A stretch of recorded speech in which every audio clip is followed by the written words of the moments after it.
malaka runwang malaka changdar malaka tiang malaka tano kon dial netina dial chen dial nerka malamidi wi mon keli ugan dial bu yenatin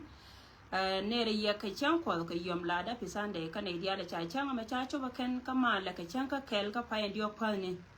loy kon tel ko chana pa ndiok chana je chop chu kon chang ka kel ka pa ndiok palni chana je chop kamal ne dial ko na chu ko ra ko ka no re chang me tin chi yi ken chop chang men wale chiloi da chate long ka cha kon nyal chalia ka kuite ka don ka jo yendi alogo api newman an api tande ka ne dialan kon cha cha me cha choba ken an ba barar gwa me ko gore je gwa gote ka update ba kam kon chi social media chariere ka gwa warun ka chine tun wana kan ba shi ka doy to gor ka ne gode ne barar ka jawdun yene tinas ka tana na lad ka ne kon ba barar ko ba ya kam update ka tin kon inshallah che tilat ka rodi din chane re doran Kenya makano wara igwa the me chi kana ngada kana lel chi kana ben ka information go roba lar kon go 18 kon chi 18 kon te cha lar ye cha ngadan group of 5 people te kon te cha la de dan cha la de ken chicken message den chicken fulfill che cha me na lat ke ken cha lon ka lane ra me hil message me chi lon ka me lenga ja ka kon ne da ro te kon ne chi wo jaw me lo go jen chi nyen kien te kon te cha la de ken nei dang die chi nyen ken te kon te cha la da ken go ken ba lo ne kon pin chi ken ka ngun an ba ben ka information go ro ba lar kon chi kemen chi ne go chi dip doran kama yom county chap play lo nga ko bia chi aka ne kon di al ko jen bina bi ka te ka liang ka jen li bi ne yene na wi mon ka lew jo me be ka ngara barar ka jo mo me ne dan chi ka ma yendi ale go go ka ne da kon chal ke jilari mi chi ka nan ka internet chi dong chi ka real wan ta ka tila kam ka kon message ken ba kon jo ya lara jana barar ka jo mi shangu ne muktablari barar ka jo mi shangu ne muktablari ka dun kor na to dar mi chalka bimnam ko gore je te ka se ba balle ire dien ti biya ta ka linkedin le ne tina ko wote kon la kray wi ka South Sudan kon ire kon chalka je moment chi ne do kon ku ta kel ka ayu ka kon ire je re suka ka jel kon re ka mi chali chuo munu go mete ka misha ala de la chuon ka gwade bala gozde biya te ka ngaitin cheka men chi ko ndi ala lengwa ne diala ko ne chana lengtin ngo chi youth ko ne charke yu ma yom county chi ga gien chi ko ka bimnom ken chi ka washa bimnom cha gule kan ron wani yes bine lari yes ko ne ko ne je ka muktablari ngo jen yes chi ga gien kan youth ko ne charke yu ma yom ka kan chi ka je ba nga ko ka kume wo bi ga gien roye dan ne cha ala de ken chang edan yene din kon te lingwa da me ka goro wo biya ta linkin ko de lep dong de lampol ga biya le barar jo ye wo tele war ga barar ka muktab dan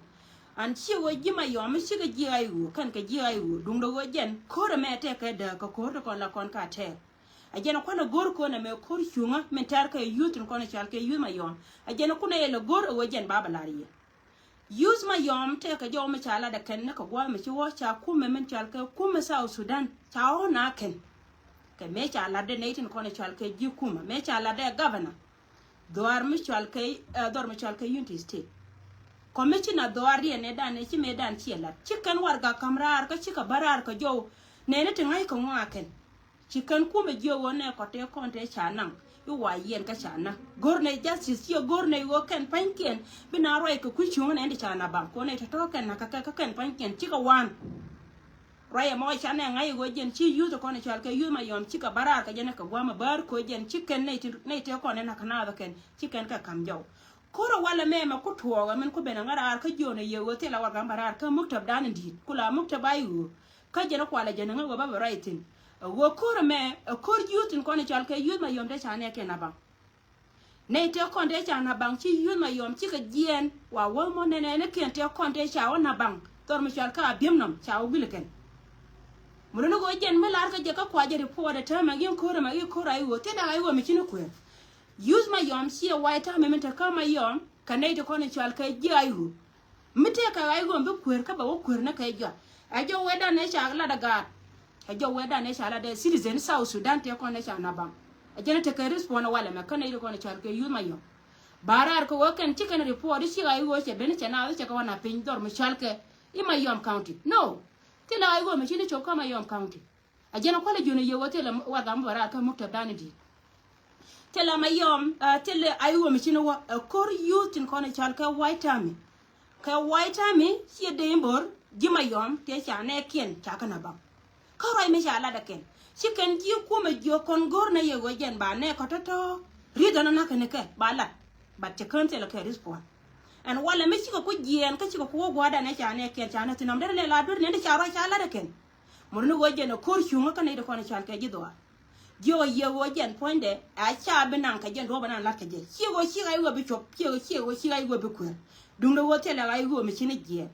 anta me ja chi to na wo jen kan ide kono non ka dame min cha ko kam wo da kan ko rai me ami cha la dung me ka citizen kan ga go kan ka ga do a to kuna concern ke te dien chi dong de feeling gen ba de lo chi de respect ga kuma wi mi choro de kuma wi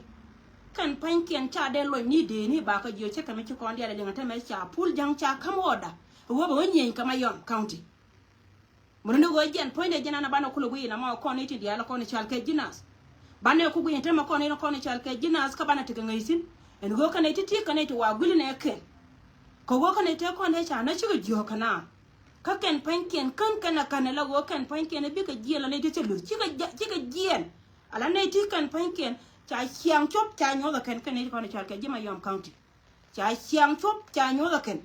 chi ko re jole ka barar me cha ne kien cha kana kan ka jien ala go kan panken be ko wo cha na kam woni ngaken dum ku ma gore je wo kan citizen di ala nyen South Sudan ba ka kam te dien me cha lo ba ka la kam ko chuong ne me cha de to today muno go kan cha ka dot ka gwe ka je wo je ka kwa ma lele ma kwa lele ti jina chi ga jien ka cha mo wo mo ne kien cha wo leken muno go use ko ne cha ka use my yom county chi ka jien ka kan panken cha wo mo ne na cha wo leken jara la re ye mi shi ka wona en go jen a cha an report wo te ka ai go mi chino wo te la ai go mi chi kwer ka te la ai go mi chi jien mi chi kor kap ka bim nam no te la ai go mi chino wo le nga go ka alen ka kan ji South Sudan tin kono la kai ni ken e dob ka kui ko wo chi youth ma yom kan chi kan request ko cha kan ka respond but chi ka jien panken ka kui ko wa wo mo ne ken wa gule ken liana nan tuwana walle dor ma chal ka bim nam ci melatke e jelo ay ka gat ma yom tin ko ne chal ke youth a jaro nan go rabalari yena ma yen social media ka joma barar ka moktab lari an go jen point na babalari ko de yena go yewo mo der kan tela ide ko ne chal ka jay go tela ka respond barar ka jo way go ci barar ka jo mo mena dan go respond ka me ye dum do wo ken ba ka goyle min balari ye go an point de dor ma chal ka Unity State ci ne point de ma yom te ka ay go ba ka gwe ler ma ba pul jang ba beno ka wo da na cha le la ken ba chu ngai go wo kan ite kon gwal kan ko gor kan ay wo kan ba ka gwe ler kan yu ma yom kan ka pal dung le wo me to on ta me ne yena ma ta tin on ta ma kan wo ke youth ngo de la wo kan ai wo kan respond but respond anytime soon mo wo ben la wo kan pankien aba goro je wo kan pankien ba na ba klet ka mi je she ka me sha na cha kana banga ken shegen ko wo kon ter kono mal ka ter kono chongna kanete kono chi liu kanete kono go ter kon chon en kel ka gat kono kon dial cha no gon dial kon ta kon ti so ray me jana go ra balariye ka jen jawon bagrar ka mukta dan en go dong dia lep ko de wa da bara ka de riu no go dong cha mi ta kama yo makana ne na go gui ja gui ay go ke liu ba dial kon teti pul jang cha kam wa da ta me chana jang ay chet kamen chi yalen nan ka gadan she ka da mana na ga luk a to me na cha ala ga luk cha kam wa da cha jo jin bi yen lakin cha ngai ba mukta bayu en go pul jang cha kam wa da ma bi ko ku jien ala go kan panken ba yud ma yom ti ter ka ni chuan dien ba ku na han cha kwa ngwa na mo mo ni go mete ka ai go bi kwer bi ai go chu kwer mete ka ai go bi kwer bi ai go chu kwer e credit na ni cha la da ga che dur na min cha la da ken ji kume a cha na la da ken ai go a cha na la da ken ai go e dur e da na cha la da ken me cha na do por ka man ka ke i wa ka na ko ti jin ka chwa ka na kan jina panken na kana ko na chi jien mi chika wono ajana na goro balariye ajana nana balariye ke use my yom counting to kon to kor kana ko kor shi me nyama war amani antame ja tin wo de yet kama yom county mu wo go benene to kon chal ke pul jang mo weben ba support yes ba support ko go ken panken kan di cha chong cha goro ken ko kume ba support lakin wo de yet tele ne di chino ko so ray me jara na gora balar kon ka jen jawon changa jaka je muktab dan en go biya ta kan tin kwa shia ka jen ba chup kan ya kon dial gora je go biya ta kan tin bad wang dial ka tin wane dial ko ta ne kon ta tin chong na kel ke yu mayom chong na kel ke youth mayom county chong na kel ka an mele yena ka bimnom joje wo yen pankun ka yena kilo ina tes ka ye azanetin chap tin konan chanke jega kuma mi jiya kuma miki pe kuma meta turka tin kana gan min chwel kuma min jiya nan ta kajube meta gad bulati miyreide meta miyen bulreide cha gan ma yom county ti la chap tin ngai ka no kanori cha ka jorna da ken another kel ka ye gan ma yom na da kel ka ye shum dorun kel ka ye wana dia la kon ta yentin so jen jawon be ngarar na ma ka goro go biya ta kan ngai tin an go jen ajaro en shanga jaka je e jilari en go tele ne tibe barar ka mokta be dir ka war ga na biya nen ka ga dane lampol ga real she ka ga dane shol dol ka go jen point daga kanete dara do kona ta tete ping to kwa kola je ka ken go ken mi shiga te gwa ba kon je yarar ka ba wala na ba mer yang do je warar ka ba wala na ci jaw me ben ka mokta dan ko ba la ye tama ka go kai ka ya ken ka jen point de a jen to de na ma cha la ye ma ba be le ni je ye an babele ni jeye go ko tarke kor gante sha na bang gate konte sha na bang wana na tegatin kan panken ka ken ko ni chati today cha wo mo ni ken wo ye ko wo ken cha ka den na jang ka ba ko ni jen ka ba kan cha wo mo ni ken gul ku ka la ga da cha da banan ce ka ga da kanda ga da cha da ce ka ga da kanda no no go ga ma yom county te kon cha ka da ce ka jang cha ka da ce ka jang ajana na lar yena mo so baro da garar ci la roy mi dina ba kwen kaye ajen information na be ka kon dial ka kwasha ka na kon ko jen be ne kon te ka dentin an wong dial ka kama yom county wong dial ka kama yom county any step be pul janga kwen any step be pul janga kwen kene kume da kel baro da nyodo bete o kelo bente o kelo baro da nyot kan dial ka chunga ka stand by dum do jen bana jare chunga ce kamela ko na la ni wan bana jare chunga ce kamela ko na la ni wan mena go jen poinde chaje le kama yom karwade mabe tuon go ken bi ka beno ka wona me plan ngi kon diale me dan cha kon la re ka cha la re ga dan ga luk en go ken kon cha kon las ke lis kon cha kon las ke lis kon wore la kon las ke lis ala go jen me dan e chika wo rol ga jio chere jikan me cha jikan cha dorien cha da chika chicken me la ke ken cha la da ken cha we gut cha ti cha we chika dan kane to chika jien chika waka panga chika jien ala waken chika waka panga cha la dina dana wala ka panga ka ken cha la da ken chika we ye chika bere loka cha amla ka kare loka chi we yes next ngai kondi ala go amayon ajena kuteka na matude